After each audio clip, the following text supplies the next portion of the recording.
천국에 가면 세 가지를 놀란다고 합니다. 하나는 천국에 와야 될 사람이 안 온 것. 두 번째는 안 올 것 같은 사람이 천국에 온 것. 세 번째 가장 놀라운 것은 내가 천국에 온 것. 이게 가장 놀라는 일이라 그래요. 이런 말이 나온 이유는 하나님의 나라가 가지고 있는 속성, 곧 역설적인 속성 때문에 그렇습니다. 분명히 온다고 생각했는데 안 보이고, 안 올 거라 생각했는데 오고, 바로 이것이 역설적인 성격을 이야기하는 겁니다. 예수님께서 이 땅에 오셔서 하시는 모든 사역은 사람들의 생각을 뒤집어 놓는 거였습니다. 정상적인 사역이 아니었던 겁니다. 왜냐하면 그분의 사역은 하나님의 나라의 사역이기 때문에 그랬습니다. 우리가 오늘 이 말씀이 주어진 배경은 한 바리새인 그 지도자 집에서 식사를 하는 중에 이제 일어난 일을 소개하고 있는데, 주님께서 그 초대를 갚을 수 없는 사람들, 누가 초청을 했는데 당시에는 누가 한번 초대하면 받은 사람이 또 그 사람을 초대하고, 그러한 사회의 모습이었거든요. 근데 누가 나를 초대하면 그 초대를 갚을 수 없는 그런 사람들을 초대하는 것이 진정한 복 있는 것이다. 그러면서 의인들이 부활할 때 받는 바로 축복이 그런 것이다 라고 이야기했을 때, 오늘 이 본문의 이야기가 이제 나오는 배경이 이루어지는 겁니다. 주님의 그 말씀을 듣고 한 사람이 하나님의 나라에서 떡을 먹는 자는 복됩니다 라고 말한 것이죠. 자, 그 말의 의미를 우리 주님은 부인하지 않았습니다. 하나님의 나라에서 떡을 먹는 것은 복된 것입니다. 그런데 그 하나님의 나라에 대한 사람들의 생각이 뭔가 잘못되어 있음을 깨우쳐 주시고자 한 가지 비유를 드셨습니다. 바로 이 큰 잔치를 어떤 사람이 벌인 그러한 비유인데, 그 비유의 핵심은 그 잔치에 초대받아 온 사람들, 그 사람들이 당연히 올 수 있다고 생각했는데 그들이 오지 않은 겁니다. 당연히 올 거라고 믿었는데 오지 않고, 반대로 오지 말아야 될 것 같은 사람들이 그 잔치에 오는 걸 통해서 하나님의 나라가 바로 이러한 모습으로 나타난다라고 말씀하신 거예요. 그러니까 이것은 예수님이 지금 사람들에게 하나님의 나라로 들어오라고 지금 계속 초청하는 거거든요. 그분이 기적을 행하고 말씀을 전하는 이유는 이것을 보고 듣는 사람들이 하나님의 나라로 빨리 들어와야 된다라는 것을 지금 말씀하고 있는 겁니다. 그런데 거기에 들어갈 가능성 있는 사람들이 그냥 자동으로 그 나라에 들어갈 것이라고 생각하고 있는 그 잘못됨을 주님께서 이 비유를 통해서 깨우쳐 주고 있는 겁니다. 분명히 올 사람들이 오지 않고 당시에 올 수 없는 상황에 있는 사람들이 그 잔치에 들어가게 되는 이러한 이야기를 통해서 하나님의 나라가 도대체 어떤 성격을 가지고 있는가 하는 것을 주님은 우리에게 일러 주고 계신 겁니다.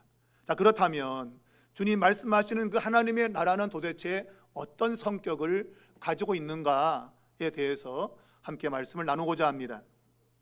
세 가지로 말씀을 나누겠습니다. 첫 번째는 이 하나님의 나라가 미래에 있는 것이 아니라 현존하고 있다.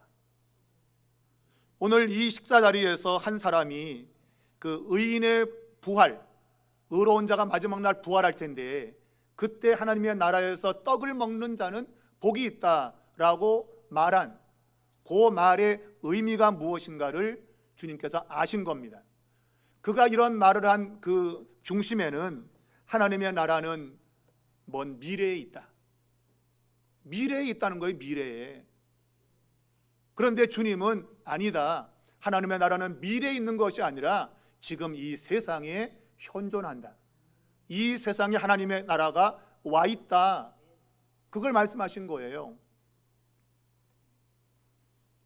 지금도 교회를 다니면서 사람들 머릿속에는 죽어서 가는 천국을 많이 생각합니다. 내가 살다가 죽으면 천국 가겠지. 또 어떤 사람은 내가 천국 갈 수 있을까? 이런 생각을 많이 가지고 있습니다. 곧 죽은 다음에 천국에 대한 생각이 많다는 것이죠. 오늘 이 말 한 사람 역시도 그런 생각을 가지고 있었던 겁니다. 하나님의 나라는 미래의 이야기다. 내가 죽은 다음의 이야기고, 그리고 앞으로 일어날 일이지 현재 일이 아니라고 말하고 있는 겁니다. 그래서 이 떡을 먹는다고 할 때 이 먹는다는 단어가 미래 시제로 되어 있어요. 미래 시제. 하나님 나라에서 떡을 먹을 사람이라는 거예요. 미래 시제로 되어 있는 겁니다. 근데 우리 주님은 한 가지 비유를 이야기하면서 하나님의 나라가 미래에 있는 것이 아니고 지금 현재 여기 와 있다고 말하는 거예요. 자, 오늘 이 비유를 말씀하시는데 어떤 사람이 큰 잔치를 베풀었다라고 말하고 있습니다. 여기서 베풀다는 단어, 이것은 준비한다는 단어인데 어떤 사람이 지금 잔치를 준비하고 있는 겁니다. 이것은 그 잔치가 미래에 있을 게 아니고 지금 계속 잔치를 준비해 왔다고 하는 미완료로 사용되고 있어요. 계속 지금 잔치를 준비해 오고 있다. 그리고 지금 마침내 이 잔치가 완전히 준비되었다라는 거예요. 주님의 마음에는 구약에서부터 지금 하나님의 나라, 그 천국에 대한 얘기가 쭉 준비되어 왔는데 그분 자신이 세상에 오므로 이제 하나님의 그 나라가 준비된 것이 완성되었다는 거예요. 이제 나를 통해서 누구든지 하나님 나라에 들어갈 수 있게 되었다, 그 이야기하는 겁니다. 그런데 그 식사 자리에 있던 사람들은 한결같이 미래에 있을 거다, 그거는 그렇게 생각하고 있는 것이죠. 여러분, 오늘 이러한 이야기를 하고 있는 이유는 사람들이 하나님의 나라에 대한 잘못된 생각 때문에 잘못된 행동이 나오게 됨을 이야기하고 있는 겁니다. 오늘 이 잔치를 설명하기를 이 잔치가 크다고 말하고 있고 또 많은 사람을 청했다고 되어 있습니다. 크다와 많다라는 얘기는 이 잔치가 엄청난 규모임을 이야기하고 있는 겁니다. 우리가 소문난 잔치에 먹을 것이 없다, 그런 말 종종 하는데, 근데 이 잔치는 소문이 안 났을지 모르겠는데 어찌됐든 이 잔치는 엄청나게 많은 풍성함이 있는 그러한 잔치인 것을 크다는 말과 많다는 용어를 통해서 이야기하고 있는 거예요. 이 잔치에 오기만 하면 풍성함을 얻을 수 있다, 그런 이야기입니다. 그래서 뒤에 보면 23절에 큰 잔치이기 때문에 내 집을 채워라 라고 말하고 있는 거예요. 너무너무 커서 그 집을 채워야 된다, 그런 얘기죠. 이 잔치의 풍성함을 이야기를 하고 있는 겁니다. 자, 오늘 이러한 큰 잔치, 많은 사람이 초대된 이 잔치에 어떤 사람은 당연히 그 잔치에 들어올 것이라고 생각하고 있습니다. 그런데 뒤에 나오지만 그들이 그 잔치에 오지 않는다. 그 잔치에 들어오지 않을 사람들로 드러나게 된다는 겁니다. 지금 역시도 마찬가지입니다. 우리가 눈으로 볼 때는 이 사람 하나님 나라에 있을 거다라고 생각하지만 있지 않은 그런 결과로 드러날 수 있다는 것입니다. 자, 오늘 이 초대받은 사람들이 오자는 대신에 초대받지 않은 사람들이 이제 이 잔치에 오게 된다고 하는 것이 이 비유의 핵심입니다. 자, 잔치가 준비되었고 그 당시에 그 잔치의 초대의 간습은 모든 걸 준비한 이후에는 종들을 보내어서 그 초대 시간이 임박하면 사람들을 데려오게 되어 있습니다. 그래서 이 주인이 종을 보내어서 잔치가 다 준비되었으니 오십시오라고 했더니 사람들이 갈게요가 아니고 못 간다, 못 간다고 말한 거예요. 분명히 온다고 생각을 했고 잔치도 다 준비되었는데 못 온다는 반응을 보게 된 것이죠. 왜 그들이 이 잔치가 준비되는데 불구하고 못 간다고 말을 했을까? 이게 중요한 거예요. 자, 그들의 생각에는 이 떡을 먹다가 하나님 나라에서 떡을 먹는 자는 복되다고 이 말한 이 사람의 사고가 이러한 행동을 가져온다는 것을 말하고 있는 거예요. 하나님의 나라가 미래에 있다고 생각하면 현재는 급하지 않은 겁니다. 미래에 있기 때문에 사람의 행동은 지금 뭔가 급하면 빨리 그것부터 하거든요. 그런데 그 일이 미래에 있다? 그러면 시간적 여유가 있다고 생각하는 거예요. 그래서 그것과 비교해서 지금 시간이 많이 있으니 이것 해도 괜찮겠지라는 생각을 갖게 되는 겁니다. 그런데 우리 예수님의 말씀은 야, 하나님의 나라가 미래에 있는 게 아니다. 지금 준비되어 있고 지금 바로 들어오지 않으면 안 된다고 말씀하고 있는 거예요. 곧 하나님의 나라는 지금 이곳에 이미 와 있고 그 나라에 지금 들어가지 않으면 잔치에 참여할 수 없다. 이것을 지금 말씀하고 있는 겁니다. 여러분, 죽어서 가는 천국을 생각하면 여러분도 똑같은 행동으로 나타날 겁니다. 뭔가 하나님 나라를 위해서 사는 삶이 아니라 다른 방식의 삶이 나오게 된다는 거예요. 그러나 하나님의 나라가 이곳에 이미 와 있다고 믿는 사람은 하나님 나라의 방식으로 살 수밖에 없는 겁니다. 여러분이 지금 드리는 예배의 자리는 하나님의 나라에서 떡을 먹는 자리입니다. 이 자리가 이미 도래한 하나님의 나라에서 내가 떡을 먹는 사건인데, 아이고 아직 안 왔어 그 나라는. 그러니 다음에 가자, 천천히 가자. 그러면 그 사람은 이제 뒤에 나오지만 떡을 먹는 자리에 올 수 없다. 여러분, 하나님 나라는 지금 이곳에 와 있습니다. 여러분이 드리는 예배 속에, 여러분이 말하고 행동하는 모든 삶 속에 하나님의 나라는 이미 와 있는 거예요. 그걸 깨닫고 그 방식에 내가 반응하는 사람은 이 잔치의 그 풍성함을 경험하고 사는 겁니다. 저는 신앙생활을 죽어서 가는 천국에 초점을 두는 것이 아니라 지금 이 땅에 살면서 천국의 기쁨을 누리고 사는 거다. 그게 신앙생활이다. 저는 그렇게 보는 것이죠. 아니, 그게 성경의 가르침인 겁니다. 여러분이 그렇게 믿고 살면 하나님 나라의 풍성함이 경험될 수밖에 없어요. 왜? 이미 와 있기 때문에 그런 거예요.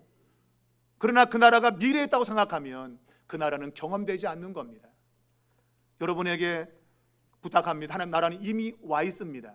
그 생각을 가지고 성경을 보고 그 생각을 가지고 삶을 바라보게 되면 새로운 방식이 보이는 겁니다.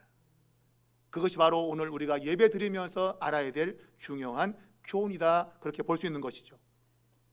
자, 오늘 두 번째, 이 복음 선포는 종말론적 잔치에 참여할 자가 누구인가를 식별케 한다 하는 겁니다. 자, 복음 선포는 뭔가 하면 떡을 먹다가 지금 어떤 사람이 말한 거, 하나님 나라에서 떡을 먹는 자는 복되도다, 이게 복음 선포입니다.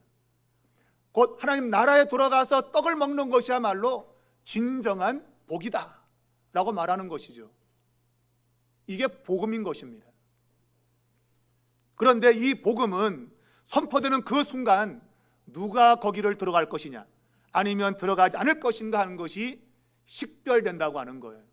그냥 봐서는 몰라요. 이 사람이 천국을 들어갈지 말지 몰라요. 근데 하나님의 나라가 선포되면 누가 들어갈지 누가 들어가지 않을지가 결정이 난다는 거예요. 드러난다는 겁니다. 그것이 오늘 주님이 보여준 이 큰 잔치의 비유의 핵심인 겁니다. 자, 이 말을 한 사람, 하나님 나라에 떡을 먹는 자는 복되다고 말한 사람은 당연히 자기는 그 하나님 나라에 들어가서 떡을 먹을 거라고 생각하고 있는 것이죠. 이 떡을 먹는 장소는 지금 성경에 의하면 한 바리새인의 지도자의 집이라고 말하고 있습니다. 그는 사회적으로 명성이 있고 레벨을 가지고 있는 사람입니다. 당신은 상호주의에 따라서 자기의 수준과 맞는 사람들을 초대하고 초대를 받습니다. 그러니까 수준이 안 맞으면 초대하지 않아요. 내가 너를 초대했으니 나도 한번 초대해줘, 이런 문화거든요. 그러니 이 사람은 지금 어느 정도 수준 있는 사람의 초대를 받았고 거기서 떡을 먹고 있으니 아마 이 사람은 바리새인 중에, 아니면 율법사 중에 한 사람으로 생각이 됩니다. 그들은 하나님의 나라에 당연히 자신들이 들어가서 떡을 먹을 것이라고 생각했고 그래서 이 말을 힘있게 이야기한 겁니다. 자, 그들은 자기 자신들이 아브라함의 자손이라고 생각했습니다. 자신은 사회적으로 지위를 가지고 있는 그러한 사람이기 때문에 당연히 의인이 부활할 때 자신들도 부활해서 떡을 먹을 것이라고 생각을 하고 있는 거지. 우리 주님은 그들의 생각을 아셨고, 그래서 이 큰 잔치를 베푼 한 사람의 비유를 이야기하는 겁니다. 잔치가 준비가 되었습니다. 만반의 준비가 됐습니다. 그리고 종이 이제 사람들을 부르러 가게 됩니다.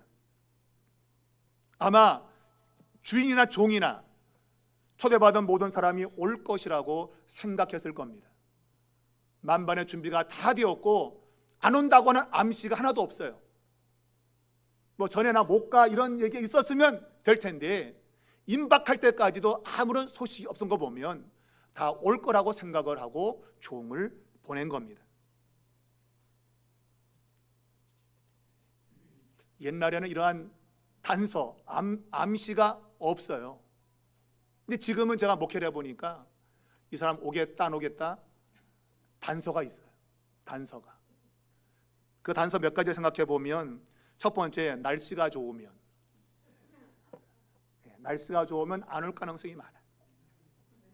또한 두 번째, 연휴가 생기면 연휴가 되면 안 올 가능성이 많아. 세 번째는 돈이 생기면 안 올 가능성이 많아요. 제가 목회를 보면서 보면 그래요. 근데 이게 100% 아닙니다. 그러나 확률적으로 높아요. 그리고 항상 가능성 있는 건 뭔가 하면 거리가 멀거나 아니면 몸이 아프면 안 올 가능성이 많아요. 제가 말하자면 100% 아닙니다. 그러나 확률적으로 높아요. 거리가 머니까 지금 차가 몇 개 못 가요. 몸이 좀 아파서 못 가요.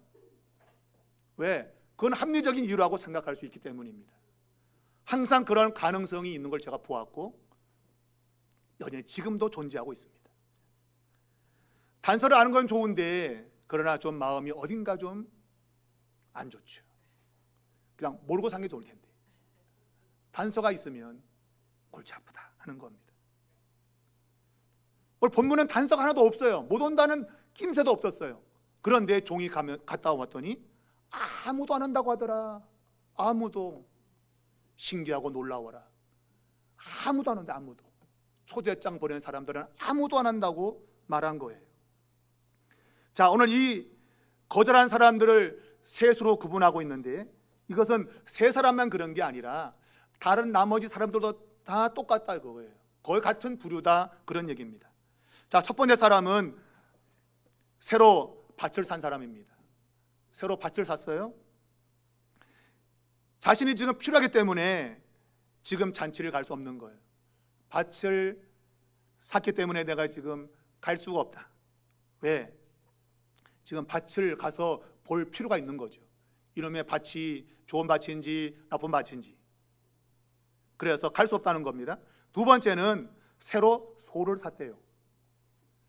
자, 이 본문에 보면 소를 시험하려고 지금 길을 떠났다고 돼 있어요. 여기 이 떠났다는 단어, 이건 지금 현재 진행형입니다. 가고 있는 거예요. 지금 가고 있으니까 못 간다는 거예요. 계획을 변경할 수 없다.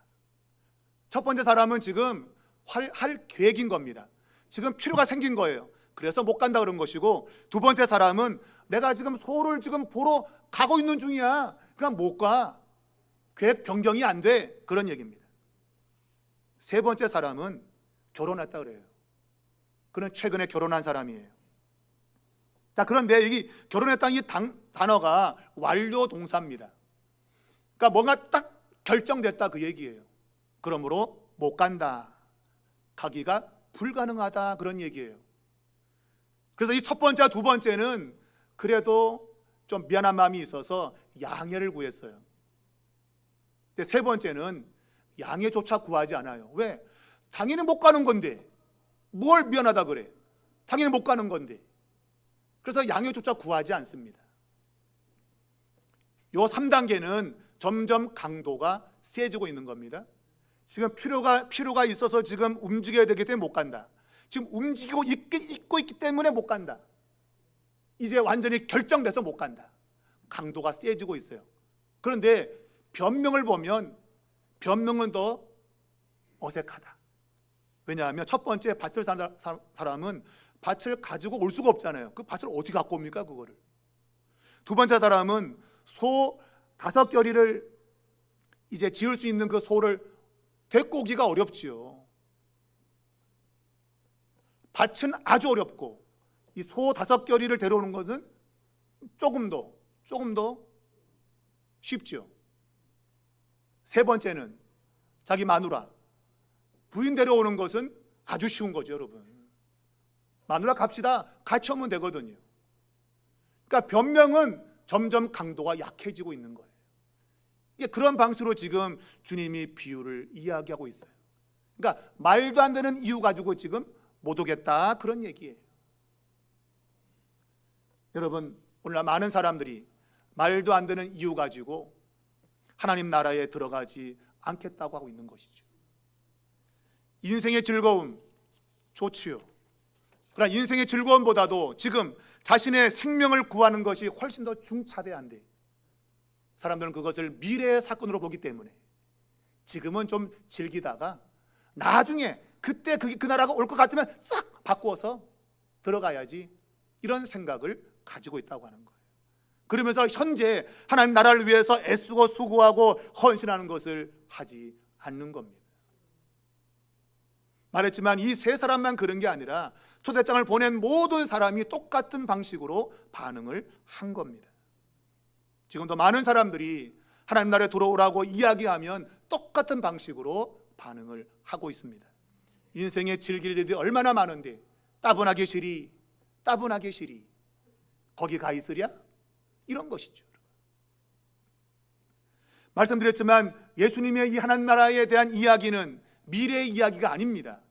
지금 당장 결정해야 될 중요한 일에도 불구하고 사람들은 미래적 사건으로 생각하기 때문에 시간이 여유가 많다고 생각하고 자기가 하고 싶은 것을 우선순위에 두는 겁니다. 주님은 결코 그럴 수 없다. 성경에는 고린도후서 6장 2절에 내가 은혜 베풀 때에 너에게 듣고 구원의 날에 너를 도왔다 하셨으니 지금은 은혜 받을 만한 때요 보라 지금은 구원의 날이로다. 지금 이 순간이 구원받는 날이지 더 미래적으로 시간이 흘러서 받는 게 아니라고 하는 거예요. 근데 많은 사람들이 지금 미래의 사건으로 보고 있는 거죠. 에이 정말 아직 안 왔어. 그때 가면 나도 믿을게 그러면서 현재 자기가 즐기고 싶은 것을 즐긴다 그런 얘기입니다. 여러분 이것은 하나의 개인적인 집착에 불과합니다. 나름의 우선순위를 잡았다고 말하고 있지만 그 우선순위는 틀린 겁니다. 뒤에 보면 이제 17장 31절에 보면 그날에 만일 사람이 지붕 위에 있고 그의 세간이 그 집 안에 있으면 그것을 가지러 내려가지 말 것이요 밭에 있는 자도 그와 같이 뒤로 돌이키지 말 것이니라. 생명을 살려야 되는데 어이구 집구석에 지금 뭐가 중형이 있네 가지러 가야지 그럴 시간이 없다는 거예요. 빨리 도망쳐야지. 현재 지금 급박한 상황이 왔는데 이것을 미래적 사건으로 해석을 하면 안 된다는 겁니다. 본문을 기술할 때 또 한 사람이라는 용어를 첫 번째 사람에 이어서 두 번째, 세 번째 사람까지 사용하고 있어요. 또 한 사람. 이 얘기는 뭔가 하면 첫 번째 추가해서 요 셋을 하나로 세트로 묶는 겁니다. 쉽게 말하면 변명 3종 세트예요. 요 세 가지의 변명이 하나로 묶여 있는 겁니다. 변명 3종 세트. 우리 여성분들 기초 화장 3종 세트 있죠, 그죠? 제일 먼저 뭐예요? 스킨 바르잖아요. 두 번째 로션 바르고 에멀전. 세 번째 크림. 얼굴의 윤기를 살리고 탱탱함을 잡아주기 위해서 요 3종 세트를 반드시 하잖아, 그죠? 이와 같이 오늘 이 세 가지의 변명은 자신의 인생을 조금 더 윤택하기 위해서 나름의 변명으로 내세우는 겁니다. 내 인생 이런 것이 있어야 좀 괜찮은 삶을 살 수 있어. 그래서 밭도 사야 되고 덧붙여서 소도 사야 되고 덧붙여서 마누라가 있으면 더 좋지. 여러분, 이 3종 세트는 그의 인생을 윤택하게 할 수 있을지 모르겠지만 그러나 생명을 잃어버리는 결과를 가져온다는 거예요. 바로 그것이 부자가 풍년 들어가지고 자기의 창고가 너무 작아서 걱정하다가 창고를 크게 지으면 되겠구나라고 해결책을 찾은 어리석음과 같다, 그 얘기입니다. 창고에 내가 많은 걸 쌓아둔다고 내 영혼이 안전한가? 하나님은 내가 오늘 내 영혼을 뺏어갈 건데, 너 시간 얼마 안 남았는데 그 창고에 쌓아둔 게 눕게 될까? 쌓아두고 전혀 못 쓰는 거죠, 여러분. 그것만큼 어리석은 게 없다 이거예요. 3종 세트 기억하세요, 여러분. 아무리 여러분 내 인생 가운데 3종 세트를 갖다 들이밀어도 생명을 얻는데 안 된다 이거예요, 여러분. 안 된다. 지금 즉시 하나님 나라에 반응하고 그 나라에 들어가도록 애써야 된다, 그 얘기입니다. 오늘 이 잔치에 가는 데서 세 번째가 가장 무례하거든요. 세 번째 사람이. 왜냐하면 양해도 안 구하잖아요. 제가 볼 때는 아마 이 결혼한 마누라가, 이 부인이 좀 마음이 안 좋은 사람 같아. 여러분, 사람을 잘 만나야 됩니다, 여러분. 남편이 자기야, 우리 결혼한 지 얼마 안 됐는데 좀 즐겨야지, 잔치집에 가야겠어, 그치? 그렇지. 아이, 우리 지금 결혼했는데 지금 잔치에 갈 시간이 어디 있어? 우리끼리 좀 즐겨야지. 분명 그랬을 것 같아. 왜냐하면 마태복음에도 똑같은 이야기가 나오는데, 이 마태복음에는 주님을 따라가는 제자를 이야기하면서 거기는 부모와 자식과 전토를 벌인 자들이 나중에 100배를 받는다고 말했어요. 거기에 부인이 없어요. 읽어보면 마태 똑같은 본문에서는 부인이 빠져 있어요. 부모와 자식만 이야기를 해요. 부인은 말 안 해요. 근데 누가복음에는 부인이 들어가요. 부인이. 왜 그럴까요? 누가는 의사라는 직업을 갖고 있어요. 이 사람은 분석력이 뛰어납니다. 과학자이기 때문에. 그래서 하나님 나라에 뭐가 가장 걸림돌이 되는가라고 분석을 했더니 집구석에 있는 부인인 거예요. 남자들은 부인의 말에 쪽도 못 쓰거든요. 안 그립니까, 여러분? 솔직히 말해서 그렇잖아요. 만일 이 남자가 우리 결혼식 가지 말자 그랬을 때 부인이 좀 끼어 있으면, 아이고, 안 가면 그 주인을 우리가 욕먹이는 건데 안 되지. 안 되지. 아무리 우리가 결혼했어도 초대받았고 지금 아무 할 게 없다 갑자기 부도내면 그 사람을 욕보이는 건데, 여보, 이랑 갔다 옵시다. 그럴 거 아니겠습니까? 그런데 박수치고, 아이, 그래, 안 가도 돼, 여보. 사도행전 5장을 보면 아나니아와 삽비라가 부부가 등장하는데 교회에 헌금을 내려고 자기의 밭을 팔았어요. 훌륭한 결단이죠. 근데 이걸 다 헌금 내려고 보니까 아까워. 그래서 얼마나 숨겼어. 그리고 남편이, 우리가 숨겨놓고 다는 걸로 하자, 여보. 그랬더니 부인 삽비라가 제대로 됐으면, 여보, 어떻게 그거를 숨겨놓고 다 냈다 그래? 그러다가 큰일 나지. 아, 그럴까? 그리고 거짓말 안 했을 텐데 이 삽비라 부인이, 아, 그래 여보, 그냥 숨겨놓고 다 냈다고 합시다, 같이. 둘이 짠 거예요. 결국 둘 다 죽죠. 둘 다 죽어요. 어느 한 사람이라도 바르게 깨어 있었으면 죽지 않았겠죠. 무슨 말인가 하면, 내 삶의 주변에 하나님 나라의 생각을 둔 사람들이 있어야지. 세상적인 사람들이 있으면 같이 망한다, 이거 여러분. 여러분, 이왕이면 긍정적으로 말하고 믿음으로 말하고 이런 사람이 내 곁에 있어야지. 부정적으로 말하고 안 된다 그러고 남 욕하고 비난하고 비방하고 그런 사람 곁에 있으면 같이 망하는 겁니다. 그래서 누가는 거기다 부인을 끼워놓은 거예요. 가장 가까이서 영향을 줄 수 있는 사람, 부인을 끼워놓은 겁니다. 여러분 주변에 하나님 나라에 관심을 둔 사람들이 있기를 바랍니다. 아니, 여러분이 하나님 나라에 관심을 두시고 다른 사람에게 영향을 주시길 바라요. 그게 사는 길이기 때문입니다. 많은 사람들은 변명을 합니다. 그러나 변명의 이유가 무엇이든 간에 그들에게는 언제든지 더 나은 일이 발생하는 거예요. 하나님 나라보다도 더 나은 일이 생기게 되어 있어요. 왜? 하나님 나라보다도 그것들이 훨씬 중요하게 느껴지기 때문입니다. 또 그 나라가 미래에 있다고 생각하는 이상 그런 우선순위가 잡히게 된다, 그 얘기예요. 여러분, 하나님 나라는 지금 이곳에 와 있습니다. 그걸 믿게 되어지면 우리의 삶의 방식이 달라질 수밖에 없어요. 여러분 꼭 이것을 기억하시기 바라고 하나님 나라의 백성으로 걸맞게 살아갈 수 있기를 축복합니다. 마지막 세 번째는 하나님 나라는 역전을 가져온다고 하는 것입니다. 자, 이 종이 돌아와서 보고하기를 아무도 안 온답니다, 주인님. 그랬더니 이 주인이 분노했습니다. 다 잡아쳐 죽여. 이게 마태복음에는 그렇게 돼 있어요. 다 죽여라. 근데 누가복음에는 분노했다고 말하면서 보복하지 않습니다. 그리고 야, 빨리 가서 시내에 가가지고 여기 잔치에서 소외된 사람들을 데려와라 하면서 가난한 자, 몸에 불편한 자, 그리고 맹인, 저는 자, 한마디로 이 사회에서 버림받고 소외된 사람들, 잔치라고는 잔치에 초대받지 못하는 사람들, 그런 사람들을 데려오라고 주인이 말한 겁니다. 여러분, 왜 보복하지 않았을까요? 분명히 마태복음에는 그 동네 사람들 다 불살라 죽였다고 돼 있어요. 근데 왜 이 주인은 보복하지 않고 사람들을 다시 데려오라 그랬을까요? 그다음 두 번씩이나. 그것은 그 하나님 나라의 초대가 너무나도 중요하다고 하는 것을 가르쳐 주는 겁니다. 그 나라에 빨리 사람들이 들어와야 된다고 하는 거예요. 보복보다도 그게 훨씬 더 중요하다고 하는 거예요. 그래서 두 번씩이나 사람들을 가서 데려오라고 주인이 명령한 것입니다.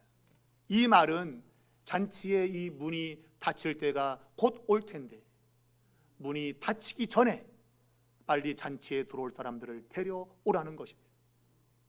그것이 하나님의 마음인 것이죠. 잔치의 자리가 텅텅 비는 것이 아니라 그 풍성함을 누릴 수 있는 사람들로 이 내 집을 채워야 된다고 하는 것입니다. 하나님의 마음이 바로 그런 것입니다. 그래서 당시에 사람들에게 소외받는 사람들, 가난한 자, 병든 자, 그리고 맹인,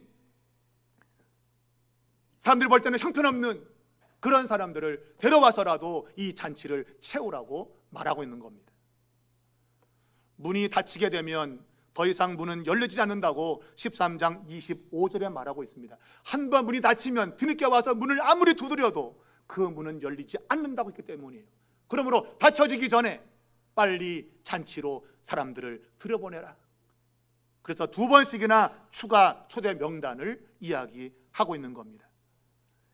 가수 가운데 김추자 씨가 부른 노래, 늦기 전에, 늦기 전에, 여러분 늦기 전에 들어가야 돼요. 여러분 늦은 다음엔 두드려도 소용이 없다. 두드려도 안타깝죠 여러분. 자, 오늘 이 잔치에 참여를 마다하지 않는 이 사람들, 정말 불러주면 정말 언제든 갈 것 같은 이런 사람들, 근데 처음에 그 사람들을 데려왔는데 여전히 자리가 비었습니다. 아마 그 시간에 아마 이 사거리에 길에 아마 사람이 없었던 것 같아요. 근데 주인이 다시 말합니다. 야, 시외로 가라. 더 멀리 가서 이런 사람들 데려와라. 그것도 강권하여 데려와라 그랬어요. 여러분, 강권이라는 말이 무슨 말일까요? 강제로 막 보쌈하듯이 막 어보란 얘기입니까? 팔을 비틀어갖고 데려오란 얘기입니까? 그런 얘기가 아니죠 여러분. 강권의 얘기는 그런 겁니다. 당신 말이야, 우리 주인이 그러는데 당신들 이 잔치에 오라 그래. 그럼 이 사람들이 믿을까요? 안 믿을까요? 당연히 안 믿죠 여러분. 왜? 한 번도 지금까지 그러한 놀라운 잔치에 초대받아 본 적이 없어요. 만약 초대를 받으면 당연히 다시금 그 사람을 초대해야 되거든요. 근데 내가 가진 게 없는데 어떻게 초대합니까? 그러니까 한 번도 초대를 받은 적이 없는 거예요. 그러니 이런 말을 하면 에이, 거짓말이야, 나 안 가, 그럴 거 아닙니까? 그래서 이 종이 그것을 이해하도록, 납득하도록 강권하라는 것입니다. 주인이 진짜 너네 데리고 오래, 그것을 강하게 해서라도 이해시키라는 겁니다. 그래서 강권이라고 말하고 있는 거예요. 맞아요. 어느 누구도 이러한 잔치를 받아본 사람이 없어요. 없어요. 그러니까 놀랄 수밖에 없는 거죠. 아, 내가 그런 잔치에 갈 수 있다고요? 에이 설마. 여러분과 저가 이런 부류의 사람이었다는 것입니다. 여러분과 저는 합당한 조건이 있어서 그 나라에 들어가는 사람들이 아니라 아무런 조건도 만들지 못한, 오늘 시외에서 그저 길거리에 방황하면서 그냥 힘들게 사는 그런 인생이었는데 하나님께서 야, 너 잔치에 와 라고 그냥 불러줬다 이거예요. 여러분 어떤지 모르겠지만 저는 제 내면을 들여다보면 저는 알 수 있어요. 덕현아, 너는 잘나서 하는 거 아니야. 너는 시외에 소외되어 있고 아무도 찾아주지 않는 그러한 존재인데 내가 너에게 은혜를 주는 거야. 그리고 저를 부른 것을 제가 너무나 잘 알고 있어요. 여러분, 오늘 이 사람들은 안 가려고 할 겁니다. 왜? 한 번도 그런 경험이 없었고 도무지 상상하지 못한 일이기 때문에. 또 한 가지는 여러분, 그 잔치에 지금 그런 사람들이 꽉 차게 될 겁니다. 그러면 처음에 오지 않겠다고 말했던 사람들이 그 잔치를 갈까요? 안 갈까요? 안 갑니다, 여러분. 왜? 야, 나는 니네하고 레벨 달라. 아, 그 잔치 가면 전부 다 거지만 와 있네. 산 거지만 와 있네. 야, 내가 거지냐? 그리고 안 갈 겁니다, 그 사람들. 우리 마음이 강팍하고 다른 사람을 이해하지 못하는 그런 사람은 하나님의 나라 잔치에 들어갈 수가 없어요. 나의 완고한 마음과 교만한 마음이 나로 하여금 그 문을 두드리기조차 못하게 만들어요. 와서 두드리는 사람은 그래도 양심이 살아있는 사람이에요. 그러나 대부분의 사람들은 와서 문을 안 두드립니다. 내가 자존심이 있지, 저 안에 전부 다 거지만 와 있는데 내가 거지냐? 여러분과 저는 영적 거지입니다, 여러분. 영적 거지입니다. 이걸 인정하지 않으면 하나님 나라에 들어가서 떡을 먹을 수가 없는 겁니다. 오늘 이 비유는 예수님께 이 땅에 오셔서 영적 거지인 우리들에게 어느 누구든지 오라고 초대하는 은혜의 이야기인 겁니다. 이야기 전체는 예수님의 사역을 말하는 것이고 또한 잔치를 벌인 그 개인에게는 생각을 바꾸는 계기가 되는 것이죠. 그래, 하나님이 기뻐하는 것은 너에게 보답하는 사람을 초대하는 것이 아니라 이 세상에서 버림받고 힘든 사람들을 초대하여 마지막 날 그들과 함께 하나님 나라에서 떡을 먹는 것이다. 그것이 진정한 축복이라고 하는, 그래서 사회의 질서에 도전하는 겁니다. 기존에 있었던 이 세상 질서가 아니라 하나님 나라의 질서를 가지고 세상을 도전하는 그러한 의미를 담고 있는 겁니다. 여러분과 저는 지금 그런 자리에 서 있는 것입니다. 우리는 그렇게 은혜를 입었고 또 은혜 입은 우리는 또다시 그런 사람들에게 은혜를 베풀 수 있어야 됩니다. 에이, 내가 너가 레벨이 달라? 뭐가 다릅니까, 여러분? 하나님 앞에 죄인 아닌 사람이 아무도 없고 다 영적 거지인데 하나님이 은혜 주어서 하나님 나라에서 떡을 먹게 되었으니 이것이 깨달아진다고 한다면 우리는 또 다른 누군가에게 하나님의 은혜를 나타낼 수밖에 없다, 그런 얘기입니다. 사랑하는 주님, 오늘 이 예배에 참여하는 저희들이 이것을 깊이 깨닫게 하시고 우리 주변에 하나님의 축복을 바라보는 그러한 사람들이 있다면 기꺼이 그들에게도 하나님의 은혜를 전할 수 있는 그러한 사람들이 되게 해달라고 여러분 기도하셔야 됩니다. 그러한 사람들이 마지막 날 하나님 나라에서 떡을 먹게 될 것입니다. 우리 모두가 그 나라에서 떡을 먹는 진정한 축복의 사람들이 다 되시기를 주님의 이름으로 축원합니다.